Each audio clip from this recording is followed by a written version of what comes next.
ஜெஃப்னாபடியின் சொந்தங்களுக்கு வணக்கம். இந்த காணொலியில் பல விஷயங்கள் தொடர்பாக அலசி ஆராய்கின்றோம். அதில் குறிப்பாக இந்த முஸ்லீம் மக்களை விடுதலை புலிகள் அமைப்பினுடைய தலைவர் வேலுப்பிள்ளை பிரபாகரன் அவர்கள் மீண்டுமே அழைத்தார் என்கின்ற விடயத்தை செல்வின் இரேனியஸ் மெரியாம்பிள்ள தெரிவித்திருக்கின்றார். அவர் இது தொடர்பாக பல விடயங்களை அல்லது பல உண்மைகளை வெளிக்கொண்டு வந்திருக்கின்றார் என்றுதான் சொல்ல வேண்டும். ஏற்கனவே விடுதலை புலிகள் அமைப்பினர் மேலே முஸ்லீம் மக்களால் சொல்லப்பட்ட விமர்சனம் என்னென்னு பார்த்தீங்கன்னா, யாழ்ப்பாணத்திலிருந்து முஸ்லீம் மக்களை விடுதலை புலிகள் அமைப்பினுடைய தலைவர் வேலுப்பிள்ளை பிரபாகரன் அவர்கள் வெளியேற்றினார். அதுதான் முஸ்லீம் மக்களுக்கு இன்று வரையும் அவர் மேலே இருக்கின்ற ஒரு விமர்சனத்துக்கான காரணமாக அமைந்திருக்கின்றது என்ற விடயம் பல முஸ்லீம் தரப்பினரால் பேசப்பட்டிருந்தது. இருந்தாலும் கூட பிற்பட்ட காலப்பகுதியில் விடுதலை புலிகள் அமைப்பினர் அந்த விடயத்தை ஒத்துக்கொண்டு மீண்டுமே அவர்களை குடியேற வருமாறு அழைத்திருந்தார்கள். அது சம்பந்தமான விடயங்களும் பல இடங்களில் பேசப்பட்டிருந்தது. பொது வழிகளில் கூட விடுதலை புலிகள் அமைப்பினுடைய தலைவர் வேலுப்பிள்ளை பிரபாகரன் அவர்கள் இந்த விஷயத்தை சொல்லியிருந்தார். அதற்கு பிறகான காலகட்டத்தில் பெரும்பாலான முஸ்லீம் மக்கள் இந்த விடயம் சம்பந்தமாக தங்களுடைய விடுதலை புலிகள் அமைப்பினர் சம்பந்தமான ஒரு சரியான நிலைப்பாட்டினை காட்டியிருந்தார் என்றுதான் சொல்ல வேண்டும். இருந்தாலும் கூட சில அரசியல் சார்ந்து பார்க்கின்ற பொழுது இந்த விஷயங்கள் சில அரசியல்வாதிகளால் விமர்சனத்துக்கு உள்ளாக்கப்பட்டதை பார்க்கக்கூடிய மாதிரி இருந்தது. அது தொடர்பாகத்தான் செல்வின் இரேனியஸ் மெரியாம்பிள்ள ஒரு சில கருத்துக்களை தெரிவித்திருக்கின்றார். சில முஸ்லீம் காங்கிரஸோடு செய்து கொள்ளப்பட்ட சில ஒப்பந்தங்கள் தொடர்பாகவும் அவர் சொல்லியிருக்கின்றார். அது தொடர்பான செய்தியாகத்தான் இது இருக்க போது அவர் என்ன விஷயத்தை சொன்னவர் என்றதை பார்க்கலாம். வடக்கில் முஸ்லீம் மக்கள் வெளியேற்றப்பட்டு 35 வருட நினைவை நிறைவுகூறும் முகமாக வடக்கு கிழக்கு ஒருங்கிணைப்பு குழுவின் ஏற்பாட்டில் ஜாழ் தந்தை செல்வா கலையரங்கத்தில் நடைபெற்ற கலந்துரையாடலில் கருத்தெரிவிக்க தான் அவர் இந்த விஷயத்தை சொல்லியிருக்கிறார். தமிழீழ விடுதலை புலிகள் அமைப்பின் தலைவர் வேலுப்பிள்ளை பிரபாகரன் கையொப்பமிட்ட ஒரே ஒரு ஆவணம் ஸ்ரீலங்கா முஸ்லீம் காங்கிரஸின் தலைவர் ரஃபூக் ஹக்கீமுக்கும் வேலுப்பிள்ளை பிரபாகரனுக்கும் இடையில் இடம்பெற்ற கலந்துரையாடலின் பிரதான புரிந்துணர்வு ஒப்பந்தம் மட்டும்தான். சமாதான காலப்பகுதியில் இலங்கை அரசாங்கத்துக்கும் புலிகளுக்கும் இடையிலான ஒப்பந்தத்தில் கூட அண்டன் பாலசிங்கம் தான் கையொப்பமிட்டிருப்பார், தமிழ்ச்செல்வன் கையொப்பமிட்டிருப்பார், புலித்தேவன் கையொப்பமிட்டிருப்பார், அல்லது திட்டமிடல் பணிப்பகத்தின் பணிப்பாளர் கையொப்பமிட்டிருப்பார். ஆனால் வேலுப்பிள்ளை பிரபாகரன் அந்த ஒரு இடத்திலையும் கையொப்பமிடவில்லை.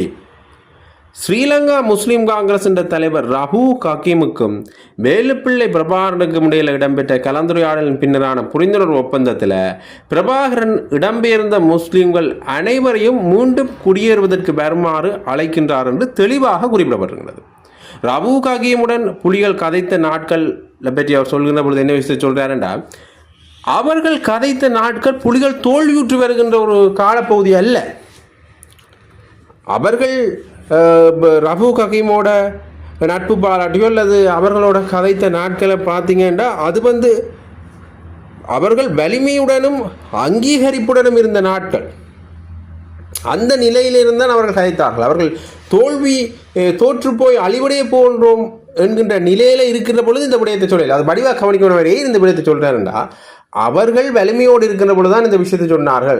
தோற்று போகிறோம் என்ற அந்த தருவாயில் சொன்னால் இதை ஒப்புக்கு சப்பாக சொல்கின்றார்கள் என்று எடுத்துக்கொள்ளலாம். ஆனால் அந்த நிலைப்பாட்டில் இருக்கின்ற பொழுது அவர் இந்த விஷயத்தை சொல்லல என்ற விஷயத்தை சொல்லுகின்றார். சர்வதேசத்தால் அங்கீகரிக்கப்பட்டு பேச்சுவார்த்தைகளில் ஈடுபட்டு கொண்டிருந்த மிகவும் பலமாக காலப்பகுதியில் தான் கதைத்திருந்தார். அப்போது யாழ்ப்பாண மாவட்டம் இராணுவத்தின் கட்டுப்பாட்டில் இருந்தது.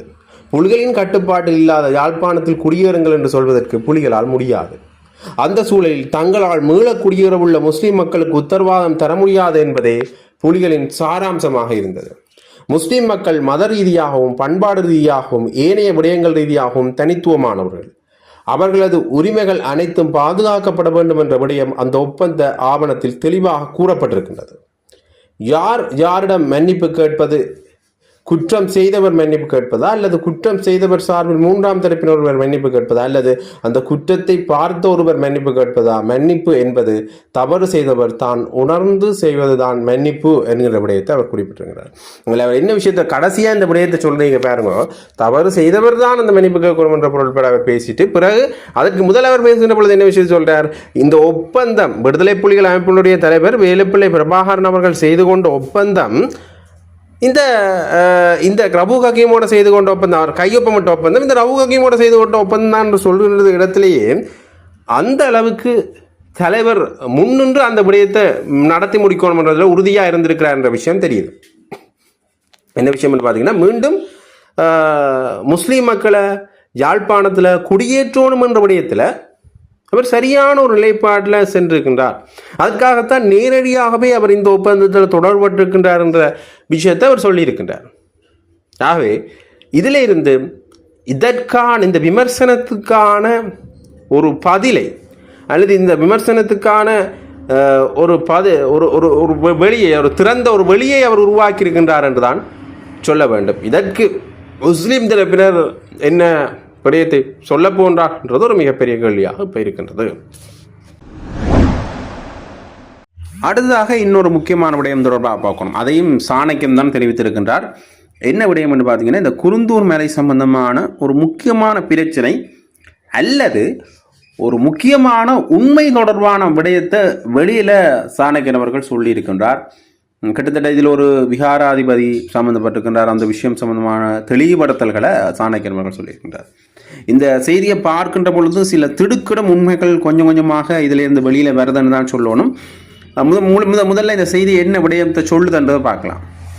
இப்போ ராசமாணிக்கம் சாணக்கியன் பேசுகின்ற பொழுது பௌத்த விகாராதிபதி ஒருவர் விசேட அழைப்பின் பேரில் சனிக்கிழமை அந்த விகாராதிபதியை சந்தித்து குருந்தூர் மலை பற்றிய முக்கியமான விஷயங்களை கலந்துரையாடி இருந்தேன் என்ற விஷயத்தை சொல்லியிருக்கிறார்.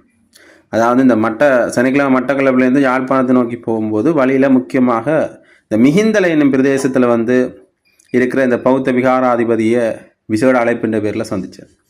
அதுக்கு என்ன காரணம் என்று அவர் சொல்லிட்டாருன்னா, இந்த குருந்தூர் மலையிலே நடந்த ஒரு மிக முக்கியமான ஒரு விடயத்தை பற்றி தெரிவிக்கிறதுக்காகத்தான் இந்த சம்பவம் நடந்தது, இந்த சந்திப்பு நடந்திருந்தது. குருந்தூர் மலை சம்பந்தமாக எல்லாருக்குமே தெரியும். அதில் ஒரு விகார கட்டப்பட்டது, அண்மித்த காணிகள் மற்றும் நிலங்கள் தனிநபர்களால் கையகப்படுத்தப்பட்டிருந்தது. அதற்கான வழக்கினை சுமந்திரனவர்கள் செய்கிறார் என்ற விஷயத்தையும் அவர் சொல்கிறார். விகாராதிபதி எனக்கு எழுத்து மூலமான ஒரு கடிதத்தை வழங்கியிருந்தார். அதில் அவர் ஒரு குற்றப்புலனாய்வு திணைக்களத்துக்கு 21/7/2025 முறைப்பாடுன்ற பிரதி ஒன்றினையும் அதில் தந்திருந்தார். அந்த கடிதத்தின் மூலமாக அதில் அவர் பெயர் குறிப்பிட்டு தொல்பொருள் திணைக்களத்தின் பிரதி அத்தியட்சகராக செயல்பட்ட ஜெயதிலகேன நபர் இந்த பௌத்த மதத்தோடு சம்பந்தப்பட்ட சின்னங்களை மூடைகளில் கொண்டு சுற்றியுள்ள நிலங்களையும் வயல் நிலங்களையும் வீசி அவற்றை தொல்பொருள் நிலங்களாக ஆவணப்படுத்தி தொல்பொருள் திணைக்களம் கையகப்படுத்தியதை தெரியப்படுத்தியிருந்தார். இந்த பௌத்த துறவியான இவர் இவ்விடயம் தொடர்பில் நடவடிக்கை எடுக்கிறது வரவேற்கத்தக்க விடயம். இந்த ஆவணத்தை என்னிடம் தருவதற்காக அவர் என்ன அழைத்திருந்தார். அத்துடன் அவருடனான சமகால அரசியல் தொடர்பான கலந்துரையாடல்கள் தொடர்பான ஒரு கோரிக்கையை முன்வைத்திருந்தார். இந்த நாட்டில் அனைத்து மக்களும் மும்மொழிகளான தமிழ், சிங்களம் மற்றும் ஆங்கிலம் என்பவற்றை படிப்பதற்கான ஒரு சட்டம் மூலம் கொண்டு அனைவரையும் படிப்பிக்க வைக்க வேண்டும் என்ற விஷயத்தையும் அவர் தெரிவித்திருந்தார். இதில் விகாராதிபதியே இந்த விடயத்தை தெரிவிச்சிருக்கிறது ஒரு நல்ல விடயம் என்ற விடயத்தை அவர் சொல்லியிருக்கிறார். உண்மையிலேயே இந்த விடயங்கள் ஒரு மத சார்ந்ததை தாண்டி உண்மையிலேயே இந்த விடயம் இந்த குருந்தூர் மலை தமிழர்களுடைய தான் என்கிற விஷயம் தெரிந்திருந்தும் கூட வேண்டுமென்றே ஒரு பௌத்த ஆக்கிரமிப்பாக இந்த குருந்தூர் மலை சம்பந்தப்பட்ட விடயங்கள் மேற்கொள்ளப்படுறதுன்றது தெளிவாக உள்ளங்கை நெல்லிக்கனி போல எல்லாருக்குமே தெரிஞ்ச விஷயம். இருந்தாலும் மீண்டும் மீண்டும் அது ஒரு பூதாகரமாக இதில் சிங்களவர்கள் முதல் இருந்தார்கள், இதில் ஏற்கனவே பௌத்த விகாரம் இருந்தன்ற விஷயங்களை சொல்லி மீண்டும் அதை மடைமாற்றம் செய்கிற முயற்சிகள் வரவேற்கத்தக்க விடயம் அல்ல. அதில் குறிப்பாக இந்த பிரதி அத்தியட்சகர் தொல்பொருள் திணைக்களத்தின் பிரதி அத்தியட்சகர் இப்படியான விடயங்களை செய்திருக்கிறார் என்று விகாராதிபதி சொன்ன என்று சாணக்கியன் சொல்கிறார். உண்மையிலேயே இந்த விடயம் செய்யப்பட்டிருந்தால் இது அவருடைய மதத்தையே ஒரு களங்கப்படுத்துகின்ற விடயமாக தான் இருக்கும். உண்மையிலேயே பௌத்த மதம் போதிக்கிறதும் அன்பைத்தான். உலகத்தில் இருக்கிற பெரும்பாலான மதங்கள் போதிக்கிற விடயம் அன்பைத்தான். அவை இந்த விடயத்தை அத்தியேற்றம் செய்தார்னு உண்மையிலேயே இது அன்புக்கு அப்பாற்பட்ட விடயம், அன்புக்கு எதிரான ஒரு விடயம். உண்மையிலேயே இப்படியான விடயங்கள் கண்டிக்கப்பட வேண்டும். இது நடந்திருந்தால் இந்த அரசாங்கம் இதற்கு ஒரு தகுந்த நடவடிக்கையை எடுக்கணும் என்றதான் ஒரு மிகப்பெரிய கோரிக்கையாக இருக்கின்றது. மிஹிந்தலாய் என்ற பிரதேசத்திலே இருக்கும் இந்த பௌத்த விஹாராதிபதி அவர்களை அவருடைய அழைப்பின் பேரிலே வருகை தந்திருக்கின்றேன்.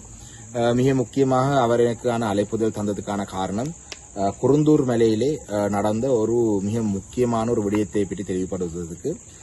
குருந்தூர் மலை சம்பந்தமாக உங்கள் அனைவருக்கும் தெரியும். அதிலே ஒரு விஹார கட்டப்பட்டது. இதிலே அந்த அண்மித்த பிரதேசங்களில் இருக்கும் வயல் நிலங்களை ஒரு சிலரால் கைப்பற்றப்பட்டு அந்த வயல் நிலங்களை வைத்து ஒரு சில தனிநபர்கள் செய்து நாங்கள் கௌரவ சுமந்திரன் அவர்கள் இதுக்காக நீதிமன்றம் சென்ற வரலாறு எல்லாம் பலருக்கும் தெரிந்த விடயம். ஆனால் இந்த விஹாராதிபதி அவர்கள் ஒரு எழுத்து மூலம் ஒரு கடிதம் எனக்கு வழங்கியிருக்கிறார். இது அவர் குற்றப்புலனாய்வு திணைக்களத்துக்கு 2025 ஆண்டு 7ஆம் மாதம் 21ஆம் தேதி அனுப்பியிருக்கிறார். இதிலே மிக தெளிவாக ஒரு பெயர் குறிப்பிட்டு அவர் சொல்றார். அதாவது தொல்பொருள் திணைக்களத்தினுடைய பிரதி அத்தியட்சகராக செயல்பட்ட ஜெயதிலக் என்ற நபர் இந்த தேரர் அவர்கள் மிக தெளிவாக சொல்லியிருக்கார்.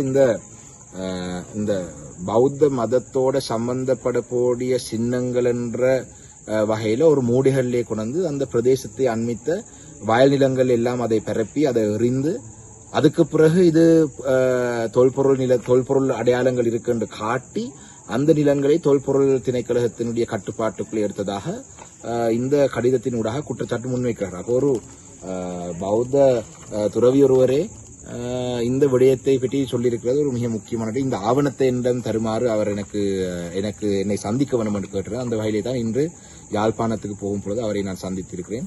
அதே போலதான் சமகால அரசியல் தொடர்பாக அவருடைய பல விடயங்கள் சம்பந்தமாக அவருடைய நிலப்பாடுகளையும் அவருடைய கருத்துகளையும் சொல்லியிருந்தார். அதே போல அவர் எனக்கு ஒரு கோரிக்கை முன்வைத்திருக்கிறார். இந்த நாட்டிலே எல்லா மக்களுக்கும் சிங்கள மொழி, தமிழ் மொழி, ஆங்கில மொழி 3 மொழிகளையும் கட்டாயமாக ஒரு சட்டமூலமூடாக கொண்டு வந்தால் கட்டாயப்படுத்த வேண்டும், அவர்களை படிப்பிக்க வேண்டும் என்றதையும் செய்ய சொல்லி அவர் ஒரு கோரிக்கை முன்வைத்திருக்கிறார்.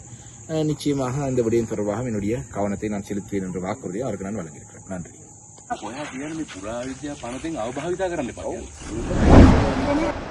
அடுத்ததாக இந்த போதைப்பொருள் சம்பந்தமான பிரச்சனை வடக்கு கிழக்கில் இப்போ கொஞ்சம் பூதாகரமாகி இப்போ அன்ரோமாஸ் நாயக்கனுடைய அரசாங்கத்தின் சில செயல்பாடுகளால் இப்போ அவர்கள் சொல்லியிருக்கிறார்கள் ஓரளவுக்கு முடிவுக்கு கொண்டு வருவோம்.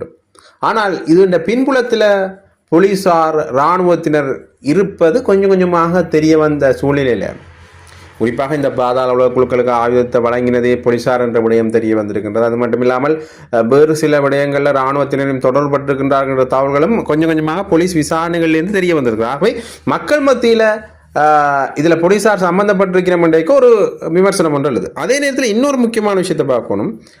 இந்த வடக்கு கிழக்கில் போதைப்பொருள் உள்ளுக்க கொண்டு வந்ததுக்கான பிரதான காரணமாக போலீசாரும் இராணுவத்தினரும் இருக்கின்றார்கள் என்ற தகவல். ஏனென்றால் அவர்கள் கண்டும் காணாமலும் சில விஷயங்களை கண்டும் காணாமலும் இருக்கின்றார்கள், மெத்தன போக்கொண்டு இருக்கின்றார்கள் என்ற விமர்சனம் முன்வைக்கப்பட்டு கொண்டிருந்த ஒரு விடயம்தான். அந்த வகையில் இது சம்பந்தமாக இந்த போதைப்பொருள் சம்பந்தமான விஷயத்தில் சாணக்கியன் அவர்கள் ஒரு விடயத்தை சொல்லியிருக்கார். குறிப்பாக இந்த சாராயம் கசிப்பு ஒரு பெரிய பிரச்சனையாக மாறிக்கொண்டிருக்கின்றது என்ற விடயத்தில் சாணக்கியன் அவர்கள் விமர்சனத்தை முன்வைத்திருக்கின்றார். வடக்கு கிழக்கு பகுதிகளில் போதைப் பொருளை விட சாராயம் மற்றும் கசிப்பு பெரிய பிரச்சனையாக மாறி இருக்கின்றவர் சொல்லியிருக்கின்றார். இப்போ கிளிநொச்சி பிரதேசத்தில் 4500 வாக்காளர்களுக்கு ஒரு மதுபான விற்பனை நிலையம் இருக்கு. ஆனால் 4500 வாக்காளர்களுக்கு ஒரு பாடசாலை இருக்குதான்றா அது ஒரு சந்தேகத்துக்குரிய விஷயம்தான். ஆனால் 4500 வாக்காளர்களுக்கு ஒரு மதுபான விற்பனை நிலையம் இருக்கின்றது. எந்த அளவுக்கு போதைப் பொருள் கலாச்சாரத்தை, இந்த சாராய கலாச்சாரத்தை கொண்டு வந்திருக்கின்றதை பற்றி நாங்கள் யோசிக்கணும் கிளிநொச்சியில். ஆகவே இந்த கிளிநொச்சி பிரதேசத்தில் 21 மதுபான விற்பனை நிலையங்கள் இருக்கு. மேலும் கடந்த அரசாங்கத்தில் 17 புதிய மதுபான நிலையங்களுக்கான அனுமதியும் வழங்கப்பட்டிருக்கிறது. எவ்வித அதிகாரமும் இல்லாத கட்டுப்பாடற்ற அரசாங்கத்தின் கொள்கையில பாதாள உலக குழுவினர் அல்லது போதைப்பொருள் கடத்தக்காரராக யாரும் துப்பாக்கிச்சூடு நடத்தும் நிலைமை இருக்கு. ஒரு நாடு என்ற வகையில் நீதிமன்றம், போலீஸ் ஆகியன இருக்குது. எனவே பாதாள உலகக்குழு போதைப்பொருள் மோசடி என்ற சட்டத்தின்படி தண்டனையே பெற்றுக் கொடுக்கப்பட வேண்டும் என்ற விடயத்தில் அவர் சொல்லியிருக்கின்றார். அது மட்டும் இல்லாமல் இந்த போதைப்பொருள் சம்பந்தமான பிரச்சனையில் இந்த மதுபான சாலைகளுடைய அனுமதி பத்திரம் தொடர்பாக பார்க்கின்ற பொழுது கிளிநொச்சியில் அதிக மதுபான சாலைகள் இருப்பதற்கான பிரதான காரணம் ஒரு குறிப்பிட்ட தமிழ் அரசியல்வாதிக்கு கொடுக்கப்பட்ட மதுபான சாலை அனுமதி பத்திரம் என்ற விமர்சனம் பலராலையும் பேசப்பட்டிருந்தது. அதில் தமிழரசு கட்சியை சார்ந்த ஒரு பாராளுமன்ற உறுப்பினருடைய பேரும் அடிபட்டிருந்தது. அப்போ இந்த மதுபான அனுமதி பத்திரம் பெற்றவர்களின் பெயர்களை வெளியிடுவோம், ரணில் ஆட்சியில் மதுபான அரசியல் லஞ்சமாக மதுபான சாலைகளுக்குரிய அனுமதி பத்திரம் பெற்றவர்களுடைய பெயரை வெளியிடுவோம் என்று இந்த அரசாங்கம் சொல்லியிருந்தது. ஆனால் இன்னுமே வெளியிடலை. இதே நேரத்தில் சாணக்கியன் குற்றச்சாட்டுக்கு கிட்டத்தட்ட கிளிநொச்சியில் மையமாக வைத்து ஒரு விடயத்தை சொல்றார். அவர் சொல்றதுக்கான ஒரு காரணமாக கிளிநொச்சியில் அதிகமான மதுபான சாலைகள் இருக்கிறத அவர் எடுத்து காட்டலாம். அது குறிப்பிட்ட ஒரு காலப்பகுதியில் 2009க்கு முற்பட்ட காலப்பகுதியில் அதற்கு பிற்பட்ட ஒரு சில வருடங்களுக்கு கூட கிளிநொச்சியில் ஒரு மதுபான சாலையில் கூட இருக்கையில் அந்த அளவுக்கு தூய்மையான ஒரு இடமாக இருந்தது. மதுபான சாலைகள் ஏற்று ஒரு தூய்மையான இடமாக கிளிநொச்சி இருந்தது. பிறகு அது மாற்றி அமைக்கப்பட்டது. அப்போ இங்கே தமிழரசு கட்சியில் இருக்கிற ஒரு பாராளுமன்ற உறுப்பினர் மேலே விமர்சனம் முன்வைக்கப்பட்டது. ஆகவே இருந்தாலும் மீண்டுமே கிளிநொச்சியை மையப்படுத்தியே சாணக்கியன் அவர்களும் சொல்றார். அவர் எதற்காக சொல்றார்? அதே ஒரு பாராளுமன்ற உறுப்பினர் மேலே விமர்சனத்தை முன்வைக்கணும்ன்றதுக்காண்டி மறைமுகமாக சொல்றாரா, அல்லது இந்த மதுபான சாலைகள் கிளிநொச்சியில் அதிகரித்தது என்றதுக்காண்டித்தான் கிளிநொச்சியை இவர் உதாரணமாக எடுத்தாரா என்கின்ற பல கேள்விகள் எழுகின்றது. இதற்கு இந்த தமிழரசு கட்சியினுடைய உட்கட்சி பூசல் காரணமாக இருக்கலாமா என்ற விடயமும் ஒரு விமர்சனத்துக்குள்ளான விடயமாகத்தான் இருக்கின்றது.